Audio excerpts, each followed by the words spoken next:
우리 지난 수요일 날 3절에서부터 8절을 그렇게 보았죠. 제자들은 예수님의 말씀, 성전이 무너지는데 돌 위에 돌 하나도 남기지 않고 무너질 것을 말씀을 하니까 단박 사람들에게 본능처럼 새겨져 있는 종교적 그 선입관을 가지고 종말이 오는 것으로 생각을 하고, 왜냐하면 그들은 불가능한 일이다 그렇게 믿고 있는데, 그걸 지금 예수님이 말씀을 하니까 아니다라고 말은 못하겠고, 그게 구체적으로 뭔지는 모르겠으나 예수님이 말씀하시니 그게 사실일 것 같으면 그들이 불가능하게 믿는 그게 사실로 일어나면 그게 종말이지 않느냐, 그렇게 계산을 하면서 그러면 징조가 뭡니까? 물어본 겁니다. 예수님은 그 세상의 종말을 말하는 것이 아니고 예루살렘의 멸망을 말합니다. 이 유대인들이 지금 세상의 종말을 알고 그 종말을 맞이할 준비가 되어 있는 것도 아니고, 그들에게 지금 그 성경에서 말한 세상의 종말이 오면 이들은 그대로 통째로 지옥입니다. 그렇기 때문에 그들에게 준비되지 않는 그들에게 지금 세상의 종말을 말하는 것이 아니고 하나님의 하시는 이 일을 제대로 보지 못하도록 만드는 그들의 종교가 무너질 것을 말하는 겁니다.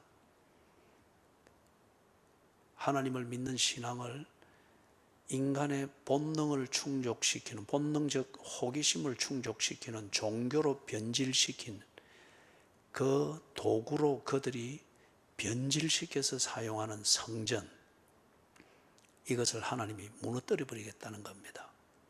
그래서 성전 때문에 하나님의 영광을 못 보면 없애버리겠답니다.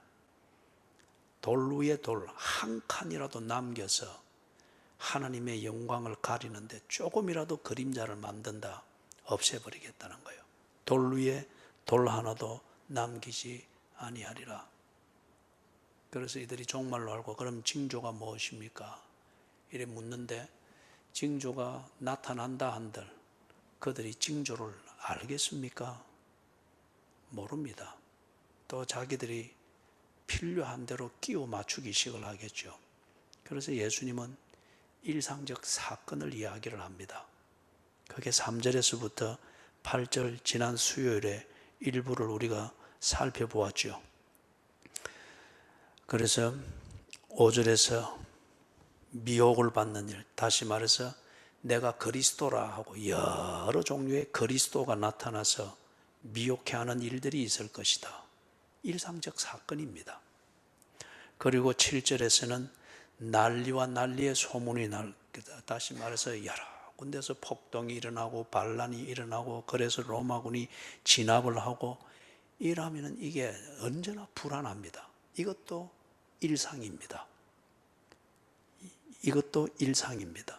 그리고 8절에서 민족이 민족을, 국가 간의 전쟁입니다. 그리고 나라가 나라를 대적하여 일어나겠고, 그리고 지진이 일어나고 천재지변입니다. 기근이 있으리니 경제적 환란이 있고 이는 재난의 시작이니라. 종말을 말하는 것이 아니고, 이러한 것을 볼 때에 정치적으로 어떻게 될 것인지, 군사적으로 어떤 불안이 이루어질 것인지, 그리고 국방에 있어서 얼마나 취약할 것인지, 그게 경제적으로 어떤 취약점을 일으키고 사람들이 먹고 사는 것에 위기를 느끼면은 이리 죽어도 마찬가지고 굶어서 죽어도 죽는 거니, 먹고 살기 위해서 죽음을 불사하고 못할 짓이 없습니다. 그럴 때에 국가는 혼란을 초래할 수밖에 없죠. 그래서 그렇게 할 때 이런 전쟁이라고 하는 것과 가난에 몰린 이 사람들의 저항, 이것으로 인해서 전쟁이라는 이 도구를 통하여서 성전이 허물어질 것, 이 정도의 통찰력은 있어야 되지 않느냐, 그런 겁니다. 예수님이 그걸 말씀을 해 주었습니다. 그런 다음에 9절에서부터 13절, 여기서 이 제자들에게 대비를 시킵니다. 왜냐하면 일어나는 일들은 일상적인 사건들이기 때문에 정치를 잘못하면 거리 되고, 국방을 허술히하면 거리 되고, 경제적 정의가 없으면 거리 되고, 사람들이 종교적이 되고, 하나님과 교제하는 이 인격적인 신앙생활을 통하여서 권면과 성실과 책임과 담대함과 신뢰와 이게 이렇게 성숙되는 것이 아니라, 그 복음을 듣고 종교적인 신비주의나 요행주의, 그리고 사는 것은 게을러 터지고 기회주의적으로 늘 부스러기나 찾아 먹으려고 이렇게 다니고 변명과 구실을 만드는 눈치를 보는 이런 식으로 살게 될 때는 망할 수밖에 없다는 거예요. 일상입니다. 그런 것이 만연해질 때에 질 것인데, 그러면 반드시 망한다는 거예요. 그런 상황에서 너희들이 부하내동하지 말고 시대의 추세를 따라서 거기에서 뭐 먹고 살 것이라 정신 안 차리면 못 보는 겁니다. 그냥 휩싸이는 트렌드 따라가게 되는 거죠. 그런 상황이 도래될 때에 너희는 이렇게 살아라는 거예요. 너희들에게 큰 시대에 약 한 40년 동안 이루어질 이 추세를 예수님이 통찰하면서 딱 보여주고, 그 상황과 그 트렌드 속에 살게 되는 너희에게 구체적으로 이런 일이 일어날 것이다. 왜냐? 그런 시대가 예수를 믿는 신앙과 예수가 가르친 진리를 받아들일 수 있는 그런 감각이 있는 시대가 아니기 때문에, 예수가 진리고 구세주라고 믿는 너희에게는 반드시 이런 반대 급부가 있을 것이다. 그러면서 지금 9절에서부터 13절은 그걸 주지를 시키는 겁니다. 그죠? 그래서 3절에서부터 8절은 시대가 앞으로 40년 동안 시대가 어떻게 변해갈 것인가, 사회가 어떻게 변해가며 민심이 어떻게 변해갈 것인가를 말한다. 그런 속에 사는 너희들이 9절에서부터 13절에서는 그런 시대 속에 예수를 믿고 예수의 사람이라 알려져 있는 너희들이 예수 믿는 신앙대로 사는 그 대가가 어떻게 치루어지게 될 것인지 말씀을 해주는 거예요. 그죠? 말씀을. 거기 9절을 보니까 너희는 스스로 조심하라. 사람들이 너희를 공회에 넘겨주겠고 너희를 회당에서 매질하겠으며 나로 말미암아 너희가 권력자들과 임금들 앞에 서리니 이는 그들에게 증거가 되려 함이라. 여러분, 그 공동체나 사회가 굉장히 어려워지면은 사람들이 이거 해보고 저거 해보고 안 되다가 안 되면 그거 다 종교적이 됩니다.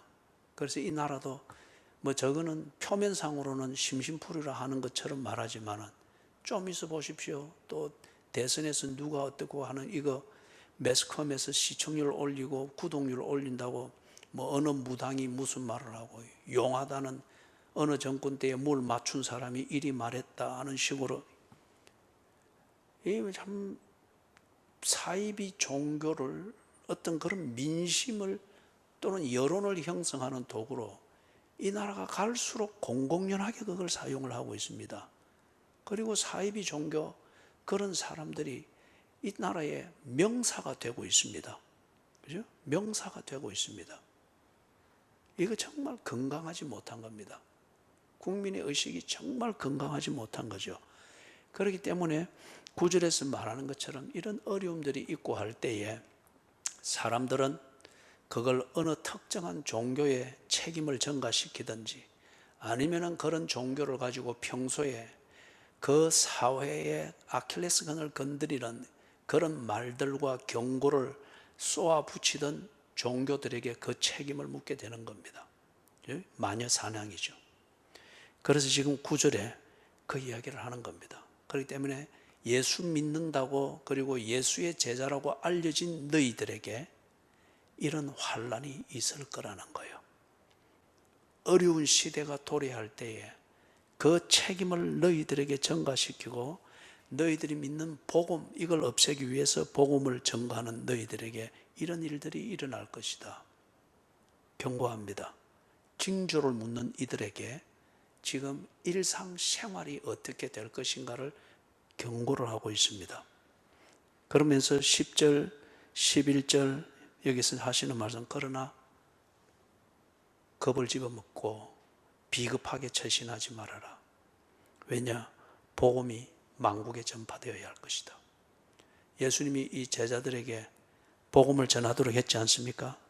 그렇기 때문에 그들이 심한 환난과 마녀 사냥의 대상이 되어서 그런 억울한 고난들을 당하고 또는 죽임을 당하게 될 테인데, 그러나 두려워하지 마라. 왜? 그것 때문에 안 죽는다는 거 하는 것이 아니고, 고난이 피해간다는 것이 아니고, 고난을 당하게 되고 고난 끝에 죽음을 당하는 것 기정사실일 수 있는데, 중요한 것은 네가 그것을 불사하고 사는 목적, 예수를 믿는 신앙을 지키고 그 영생을 주고 구원을 주는 복음을 전가하고자 하는 너희들의 존재의 목적, 사는 목적, 이것은 성취될 것이라는 거예요. 예? 여러분, 이거는 어중간히 믿는 자들에게는 굉장히 위협적으로 들립니다. 그러나 예수를 진심으로 믿는 자에게는 이것처럼 참 우리에게 평안을 주는 복음이 없습니다. 예? 하나님의 영광을 위하여 살지 않습니까? 그리스도인들이. 이 목적 앞에서 그리스도인은 실패하지 않는다는 겁니다. 이 목적을 이루는 과정에 있어서 저항을 받고 핍박을 받고 있을 뿐이지, 그것 때문에 하나님의 영광을 위하여 산다는 이 목적은 절대 실패하지 않는다는 거예요. 죽음으로라도 이 하나님의 영광을 드러내고자 하는 목적은 성취된다는 겁니다. 목적을 위한 삶, 이게 정리가 되어야 되겠죠. 그러면서 10절, 11절에서 말하는 것, 그렇게 무섭고 위기의 상황에서 무엇을 말해야 될지, 어떻게 내가 그리스도인답게 복음을 전해야 될지, 그런 재주 부리려고 계산하지 말라는 거예요. 그리스도인의 피는, 사람의 피는 빨간색이듯이 이리 잘라도 빨간색이고 저리 잘라도 빨간색이고, 피를 체일한다고 뽑아도 빨간색이듯이 그리스도인은 살아서 하는 말과 죽을 때 하는 말이 똑같을 수밖에 없다는 거예요. 재주 부릴 생각하지 말고, 그래서 스스로 겁먹고 주눅들지 말고 그냥 그리스도인답게 살아있을 때나 죽음 앞에서나 밥 먹을 때나 재판정으로 끌려갈 때나 그리스도인답게 그냥 처신하라는 거예요. 그러면 너를 그리스도인 되게 한 성령께서 거듭나게 하실 때와 동일하게 너를 보호하실 것이라는 거죠. 그리고 12절, 13절 여기서 정말 믿음대로 시키면서 신앙생활하기 어려운 그걸 말합니다. 그런데 끝에 보니까 끝까지 견디는 자들은 구원을 받으리라. 절대 요행이 아닙니다. 절대 불 가운데 지날지라도 얼음이 나를 덮어서 그래서 쑥 지나, 이런 그런 기적을 말하는 게 아니고 그런 요행을 말하는 게 아니에요. 일상의 삶을 말합니다. 그러면서 불 가운데서도 그리스도인의 믿음대로, 물 가운데서도 그리스도인의 믿음대로, 직장을 잃었을 때도 그리스도인의 믿음대로, 직장을 얻었을 때도 동일하게 그리스도인의 믿음대로, 그렇게 한결같이 살 때에 굶을 때도 있고 먹을 때도 있고 버림받을 때도 있고 성전할 때도 있겠으나 그것에 일희일비하지 말고 그리스도인의 영광과 그 믿음대로 그렇게 사는 자는 구원을 받으리라. 몸은 죽을 수 있어요. 그러나 하나님의 영광을 위하여 산다는 목적은 반드시 이루는 것이요. 그리고 세상에서는 버림을 받아 죽을 수 있고 핍박 가운데에서 아주 무시를 당하면서 그런 취급을 받을 수 있으나, 하늘에서는 하나님의 자녀이며 하나님과 하늘 가족의 영광을 위하여서 떳떳이 지내는 것을 보고 크게 기뻐할 것이라고 합니다. 이걸 좀 어려운 표현을 해서 성도의 견인이라고 합니다. 성도의 인내, 거듭날 때로부터 해서 천국에 이를 때까지 그 믿음대로 꿋꿋이 살아가는 것. 자, 여러분, 지금 이 말을 듣고 있는 제자들이 지금 이걸 듣고 있을 때는 잘 모릅니다. 그리고 이 지금 어중간한 상태에 있는 이 제자들이 예수님의 이 말을 들을 때는 참 섭섭합니다. 그리고 어떤 사람은 위협감을 느낍니다. 또는 아유, 괜히 여기까지 따라왔네 싶을 정도입니다. 그 다음에 어떤 사람은 왜 예수님이 이런 말을 해서 우리를 이렇게 실망시키고 좌절시키지? 뭐 이런다고 하는 것 같으면은 이런 고생과 죽음뿐이면은 말라고 우리가 예수를 따라다니지 왜 예수님이 이런 말을 하지? 이런 상태입니다. 그런데 그들이 예수의 이 말을 듣고 깨닫는 눈이 열리고 마음 눈이 밝혀지는 때가 왔죠. 십자가에 못 박아 죽이시는 주님을 보고 그 다음에 부활하신 주님을 만나서 주님과 대화를 나누면서 그들이 거듭납니다. 그런 다음 예수님의 이 말씀이 진심으로 깨달아집니다. 그리고 이게 그들의 삶의 양식이 됩니다. 이 말은 이렇게 삽니다. 그리고 가룟 유다는 일찍이 배신하여 제갈 길로 갔죠. 그 대신에 사도행전 1장에서 마띠아가 유다의 자리를 들어와서 12명 사도가 됐죠. 12명이 모두 다 그리스도인으로서 그리스도인답게 사는 것을 고집하다가 전부 다 순교하여 죽습니다. 그리고 그들의 순교하여 죽는 이것을 불사하고 살았던 그 짧은 인생을 통하여서 복음이 만국에 전파됩니다. 만국에 전파되면서 1884년 최초로 이 한반도에 성경이 들어옵니다. 그리고 그 끝에 오늘 우리가 있습니다. 복음이 만국에 전파되어야 하리라.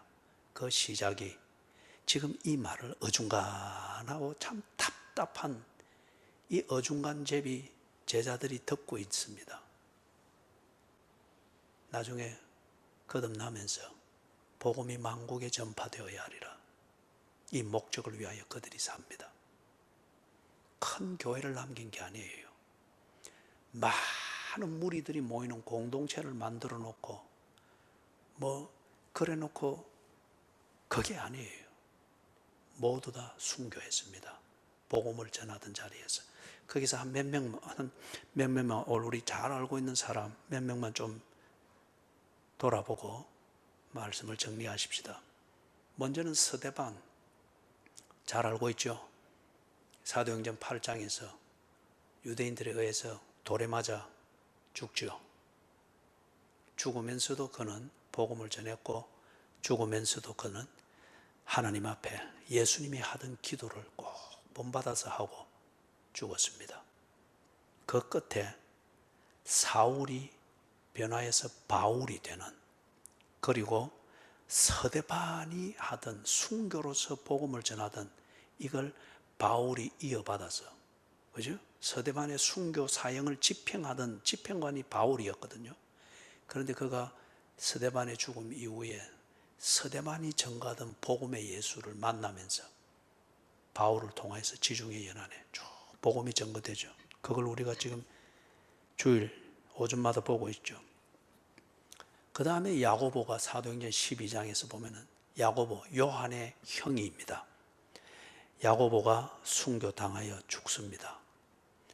이 야고보는 당시 그쪽 지역의 분봉왕이었던 헤롯 아그리빠에 의해서 죽죠. 아그리빠가 유대인들의 환심을 사기 위해서 유대교가 아주 박해하고 없애버리려고 하는 신생 기독교, 이걸 없애는데 일조를 해주겠다 해서 그 지도자격인 야고보를, 예수님의 제자 야고보를 죽입니다. 그런데 이 야고보를 형식적으로 그럼 죄가 성립이 돼야 되잖아요. 그래서 이 법정에 고소를 한 사람이 있습니다. 그런데 법정에 고소를 했는데 야고보가 거기서 재판을 받고 사형을 언도받습니다.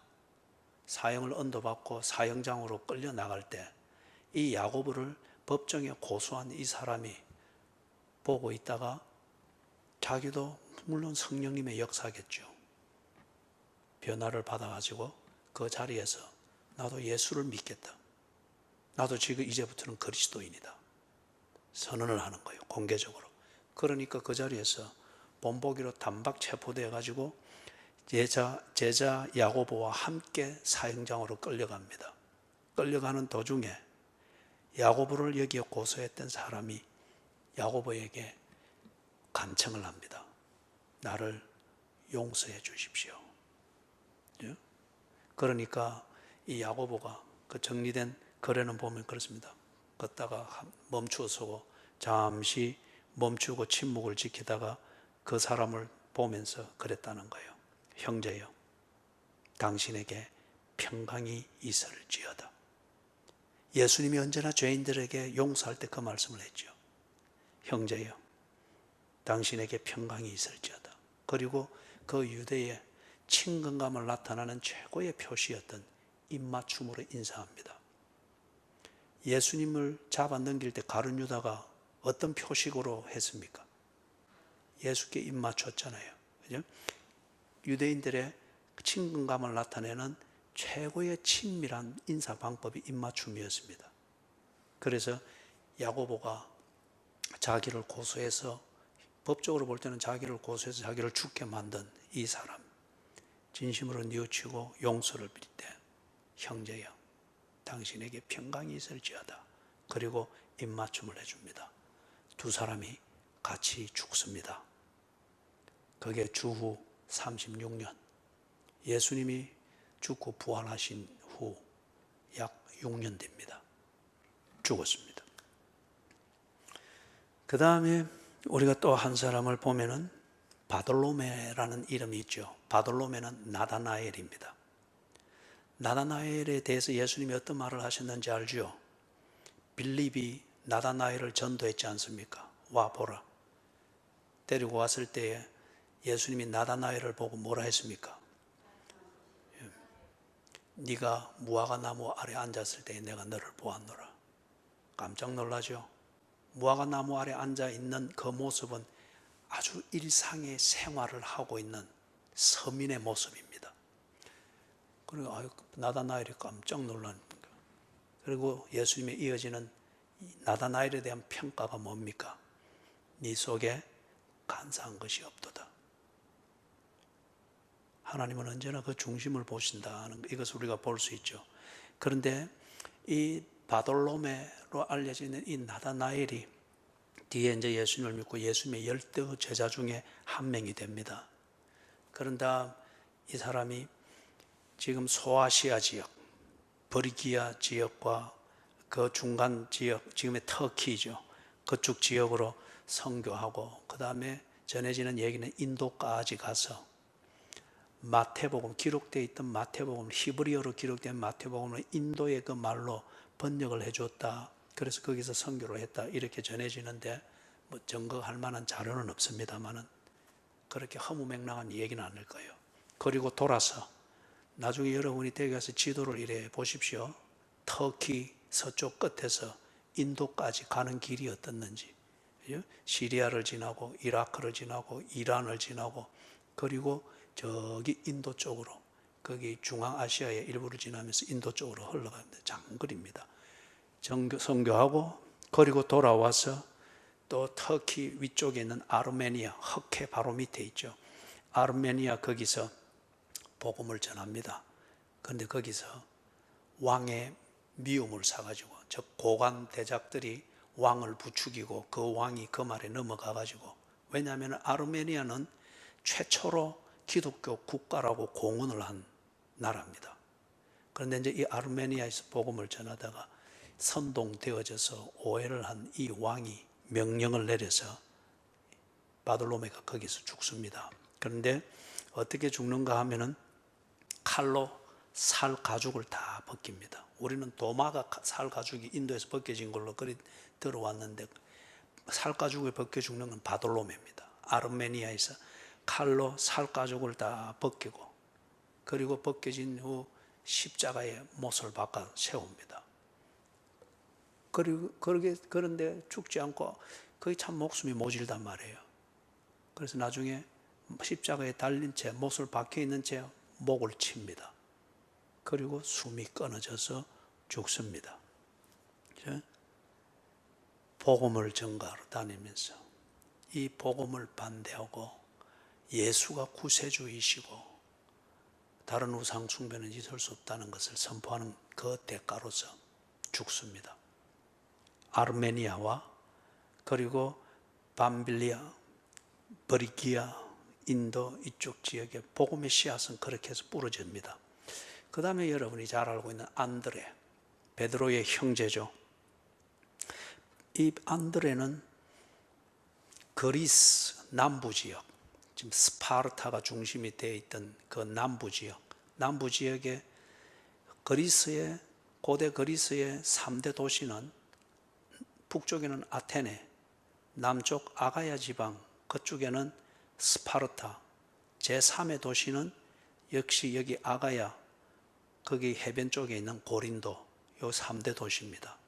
그래서 스파르타와 고린도가 있는 요 아가야 지방, 이쪽에서 안드레가 복음을 전합니다. 그리고 또 쭉 위로 여행을 하면서 동쪽으로 이래 넘어가서 지금 터키 땅, 거기에서 증거하고, 그리고 터키 땅 북쪽을 돌아서 흑해 미치죠. 조지아를 지나서 지금 러시아 땅이죠. 러시아 땅의 남서부 쪽에 복음을 전합니다. 그런 다음에 다시 돌아옵니다. 그리스 남쪽으로 돌아와서 다시 복음을 전하는데 거기서 반대자들에 의해 잡혀가지고 죽습니다. 죽는데 십자가에서 달려서 죽는단 말이에요. 그런데 이제 이걸 죽음에 이르기까지 재판을 받죠. 신문을 받고 거기에 있는 그쪽을 다스리는 왕이 안드레에게 경고를 합니다. 아주 위협적인 경고를 하죠. 로마의 신상들, 로마에는 굉장히 신이 많습니다. 그렇기 때문에 지금 로마에다가도 범신전 판테온이 있는 거예요. 그들이 섬기는 모든 신들을 거기에 다 해놓은 하나의 신전입니다. 지금 아주 유명한 관광 명소 중에 하나가 되어 있지만은 알고 가셔야 돼요. 그래서 로마의 신들을 섬기는 이것을 로마에 있는 황제에게 제가를 받고, 그리고 그렇게 하지 않는 것에 대해서는 엄벌을 내리는 이것의 제가를 받습니다. 그 지역을 다스리는 왕이. 그러면서 이 안드레가 예수가 왕이고 하나님을 섬기는 것, 그리고 다른 우상을 섬기는 것은 죄악이라고 하는 이것을 선포하고 다닌단 말이에요. 이런 선교를. 그래서 이 안드레를 통해서 사람들이 기독교화 되어지는 것을 막기 위해서 그리스 남쪽을 다스리는 이 왕이 로마 황제의 그런 제가를 받고 권력을 가지는 거죠. 그런 다음에 이 안드레에게 경고를 하는 거예요. 로마 신상들을 섬기는 이것을 방해하고, 그리고 사람들을 기독교로 개종시키는 이 일을 계속하면은 네가 죽게 될 것이다. 죽는데 십자가에 달아서 무참하게 죽게 될 것이다. 이걸 경고를 합니다. 이것에 대해서 안드레가 담대하게 이야기를 합니다. 내가 십자가의 죽음을 두려워한다고 하면은 예수의 십자가의 영광, 그리고 그 명예를 결코 선포하지 않았을 것입니다. 안드레가 전혀 그 죽음을 개의치 않겠다는 거잖아요. 예수 그리스도의 십자가. 그래서 이 안드레가 그 결과 잡혀서 죽습니다. 십자가에 다는데 안드레가 끌려가면서 그 부탁을 하는 거예요. 나를 X자 십자가에 달아주십시오. 요 X자는 그리스어로 하면은 크리스토스, 그 첫 글자를 대문자로 쓰면 요 X로 나옵니다. 여기에 여러분들이 어떤 교회나 특히 가톨릭 거기 앞에 보면은 우리 영어 알파벳에는 꼭 P하고 그 다음에 X를 이렇게 해서 합쳐 놓은 거 있죠, 그죠? 예. 그게 크리스토스를 말하는 거예요. 예수 그리스도. 그것에 고대 그리스어로 하면 알파벳이 그렇게 나옵니다. 그 두 개를 딱 합성해 놓은 거예요. 그래서 안드레가 X자, 이 십자가에 나를 달아주시오. 그래서 그 말은 자기가 그리스도를 전가하다가 그리스도의 십자가를 믿는 이 믿음으로 그리스도의 죽음을 자기가 본받겠다는 그 고백이었습니다. 그래서 안드레는 X자 십자가에 죽고, 안드레를 통해서 복음을 받고, 그리고 기독교가 자기 땅에 그렇게 뿌리를 내렸다고 믿는 민족 중에 하나인 스코틀랜드가, 영국 국기에, 스코틀랜드 국기에 보면 하얀색으로 X자가 딱 되어 있죠. 하늘색, 네이비 블루 바탕에 하얀색으로 X자로 되어 있죠. 이게 그들이 안드레의 십자가를 상징하는 거예요. 그리스도. 그죠? 그리고 이 안드레는 특히 옛날 러시아, 옛날 구소련에 합병되어 있었던 조지아라고 하는 나라가 있습니다. 그 나라에서는 이 안드레를 그들의 수호신으로 그렇게 섬기는, 그래서 조지아의 교회가 그래 있죠. 그 다음에 예수님의 동생 야고보가 있습니다. 예수님의 동생 야고보는 아주 경건했던 사람이죠. 이 사람은 아주 경건하게 살기 위하여서 세속에 대해서 관심을 가질 수 있는 것은 스스로 차단을 했습니다. 그래서 예루살렘 땅에서는 포도주를 먹는 것, 이거는 음료를 대신하기 때문에 일상적일 수 있습니다.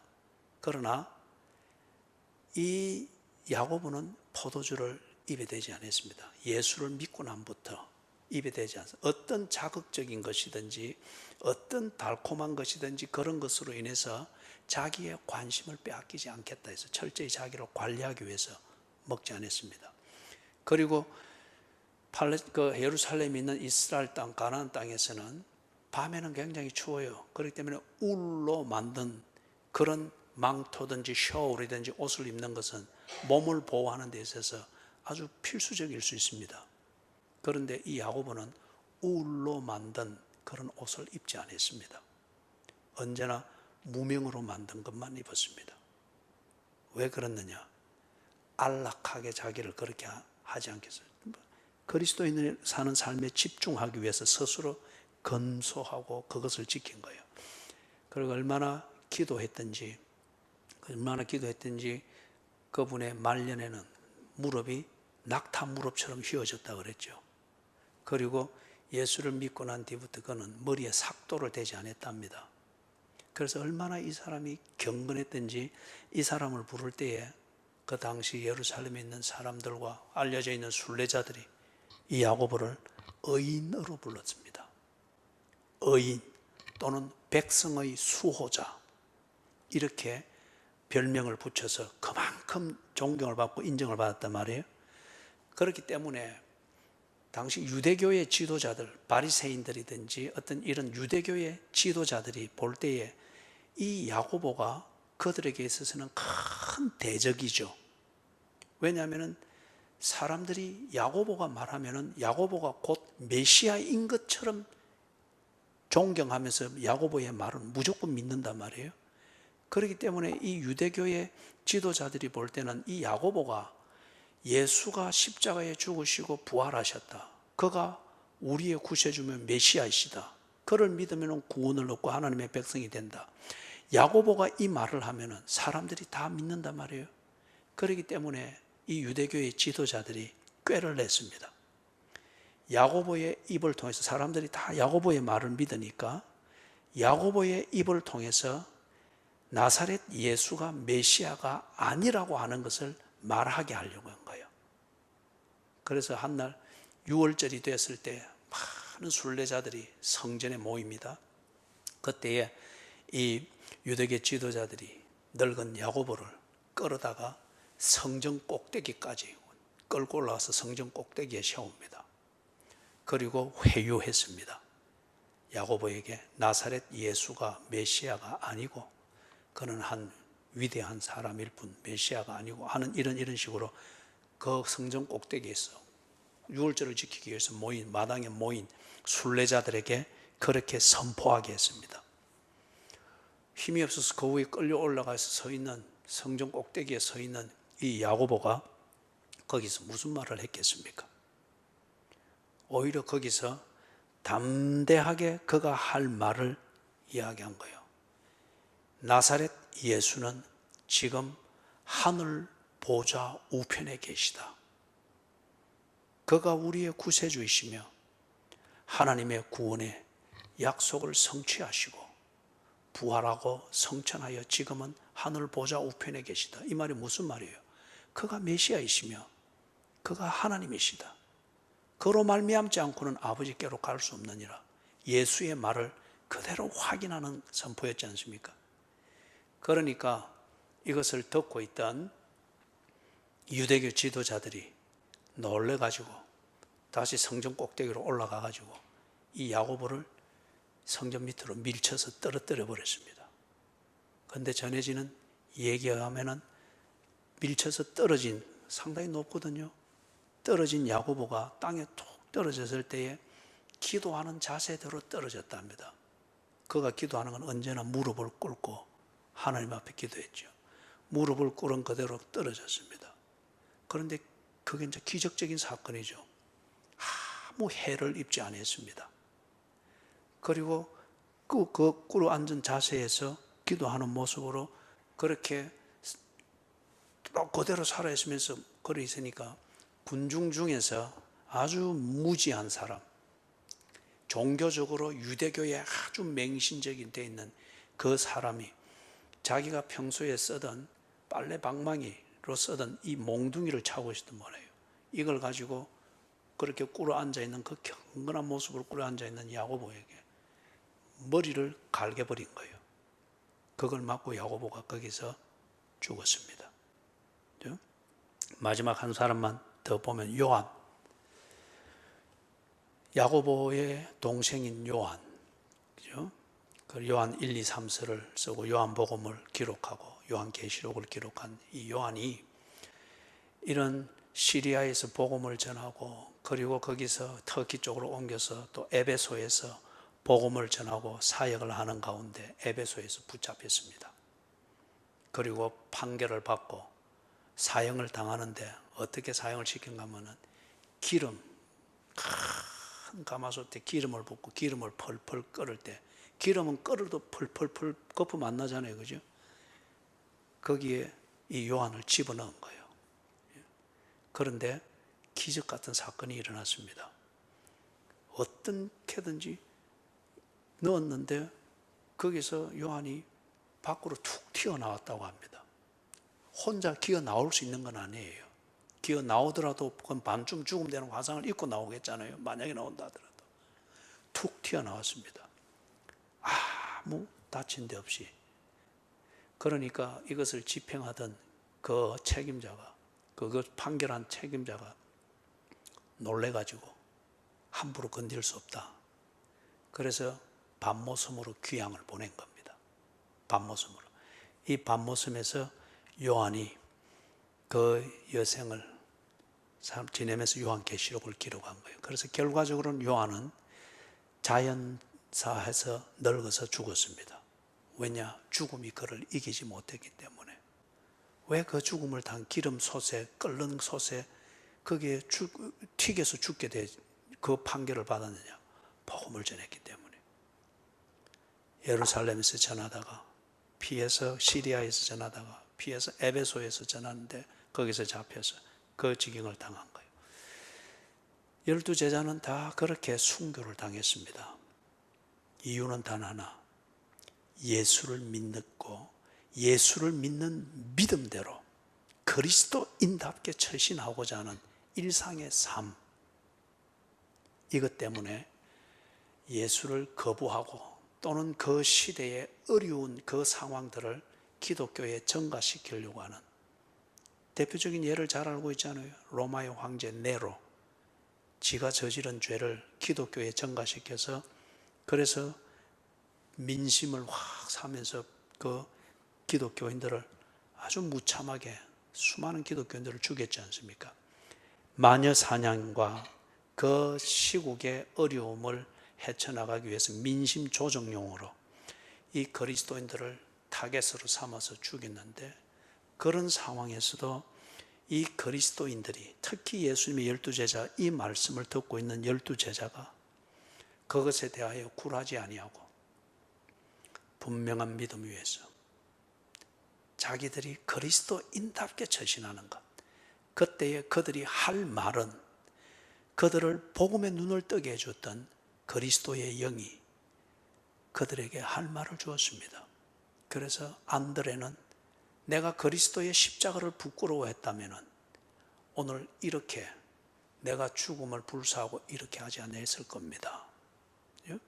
빌립 같은, 예수님의 제자 빌립 같은 경우는 그가 전도를 하다가 잡혀서 죽는데 기둥에 묶인 채로, 전해지는 말에 하면 묶인 채로 톱으로 케임을 받아서, 위에서 아래로부터 톱으로 케임을 받아서 죽었다고 합니다. 딸과 함께. 왜 그랬느냐 말이에요. 그 일들이 일상으로 일어날 것인데, 그때에 그리스도인답게 사는 것은 재주를 부르는 것이 아니고 말의 미사역으로 설득시키는 것이 아니고 그냥 그리스도인답게 살아라. 먹을 때 그리스도인답게 기도했듯 굶을 때에 그리스도인답게 하나님의 영광을 생각해라. 산 위에 있을 때 그리스도인답게 하나님의 은혜를 알고 야호 부르듯 골짜기에 처박혔을 때, 그때도 사망의 음침한 골짜기로서 여호와께서 나를 인도하시는 것을 믿고 그리스도인답게 처신해라. 예수님의 이 말씀을 깊이 새기면서 그들이 처신할 때 부끄럽지 않게 그들의 목적인 하나님의 영광을 위하여 사는 것, 복음이 만국에 전파되리라, 그 첫 단추를 꿰는 그들의 목적이 이루어지는, 이걸 그리스도의 영이 이끌어 주셨습니다. 초라하지 않았습니다. 비참하게 죽었으나 그들은 세상에 남아서 하루라도 더 살기를 원하는 이러한 무감각한 그러한 사람들의 눈에는 비참하게 죽는 것이었죠. 그러나 하늘의 부름을 받고 목적을 위해서 사는, 이것을 아는 자들의 눈에는 그들은 승리자였습니다. 너무도 영광스러운 승리자였습니다.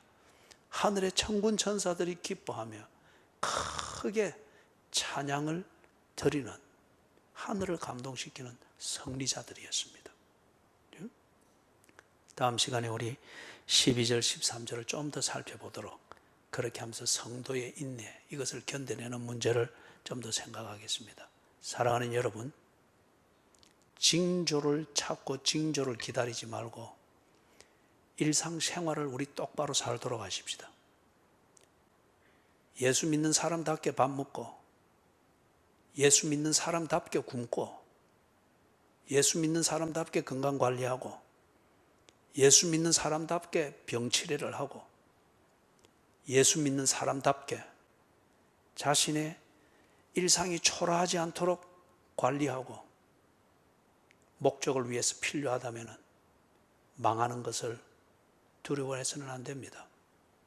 망해서 예수를 똑바로 믿고 가족을 똑바로 신앙생활로 인도할 수 있다면 망하기 위해서 기도할 수도 있어야 됩니다. 문제는 목적을 이루는 것입니다. 돈이 없어서 초라한 것, 그거는 세상이 볼 때 그런 것이고, 정말 우리가 초라해지는 것은 그리스도인답게 살면서 목적을 이루지 못한 채 그렇게 끝나는 것, 그게 정말 초라한 것이죠. 그렇죠? 남의 덕으로 살지 마십시다. 나를 구원하신 하나님의 은혜로 살아야 됩니다. 남의 희생과 순교자들의 희생으로 역사가 이루어지고 하나님의 영광이 드러나는 것을 보면서 구경꾼이 환호하는 그 무리 속에 있어서는 안 됩니다. 이제는 내가 이제는 순교의 현장으로 기꺼이 갈 수 있는 사람이 되어야 됩니다. 신앙생활 바로 합시다. 찬송가